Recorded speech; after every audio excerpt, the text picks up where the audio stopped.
มาสูงไว้ก็เขาดังเสียงค่ะอันหันอยู่ตั้งหลังเท่าในเป็นป่าเฮลนะกำนำเพราะว่าเขาหันป่าเฮลใน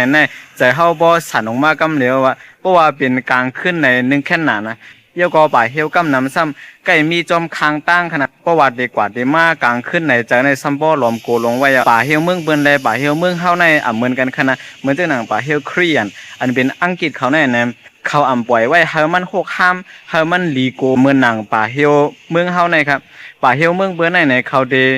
ปัดเพียวเฮ็ดรองมดเฮามันลีลูลีด้วยเฮามันหังลีป้อดันสุนซื่อลงไว้เอาครับแล้วก็ป่าเฮลเมืองเปิ้นในเป็นที่เปิ้นคินทบกันบ่ไรขนาดเป็นที่ไปเรียนได้มันก็บ่ไรเพราะว่าเป็นป่าเฮลเมืองเฮาในได้อย่าพุ่มว่าเดมาไปเรียนอย่าพุ่มว่าเดมาคินทบกันละไปเพชรกาเพชรมาหิมมันก็ซัมบ่โกยาวอันในนะเจ้าเฮาวนว่าเฮลจอมเมืองใต้เฮาในสั่งว่าเฮาบัดเพียวเฮ็ดให้มันหมดเสในดิลิวค่ะนะก็เบอร์ว่าป่าเฮลนั้นมันโหกห้ามมันรับสิ่งมันลีโกนะเฮาไปเพชรกะหิมมันก็ผีในหลอกใบหลอกนะยังไปว่าไหวด้วยเขามานะมันก็ในใจเฮาในซัมบ่สั่นลงไว้ก้อยกาสั่งว่าป่าเฮลนั้นมันหมดเสมันปางหูปางตาในเข้าไปกะไปมาก็ใจเฮาในติอำเป็นอากุโสค่ะนะใจเฮาในติอำโกติอำสันเยาก็ติอำป้อโหกห้ามค่ะป่าเฮลในกิเตมันเลยว่าลีโกค่ะมีความลาด้วยว่าป่าเฮลอย่าไปโกตีว่างโหเจ้าเก่าในครับว่าก้อมนั้นแหละป่าเฮลในเฮาถูกลีเลยเฮ็ดให้มันหมดเสยอยู่ค่ะนะ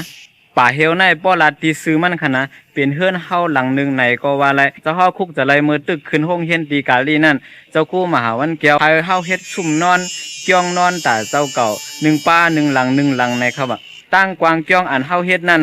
นาปอดมันติมีหมอกเอาว่าไปครึ่งนายยาวซ้ำเตมีหมอก2ว่าไปครึ่งนี่ครับมันเจ้าลัดว่าบ่รู้เฮ็ดกวางก็เลยน่ะพึกนอนเก็บไว้น่ะก็ปือวันนึงมาที่อันเฮาได้เลยนอนกัดเย็นๆนั่นตั้งกวางมันมีสีหมอกศอกในก็มื้อนั้นเจ้าป่องใจนะว่ามันเจ้าใครว่าอย่างไรไว้กะกำเดินมาได้จังไปป่องใจว่าอันมันเจ้าใครว่านั่นเป็นก่อมที่วางขับตัวเฮานั้นเอาค่ะ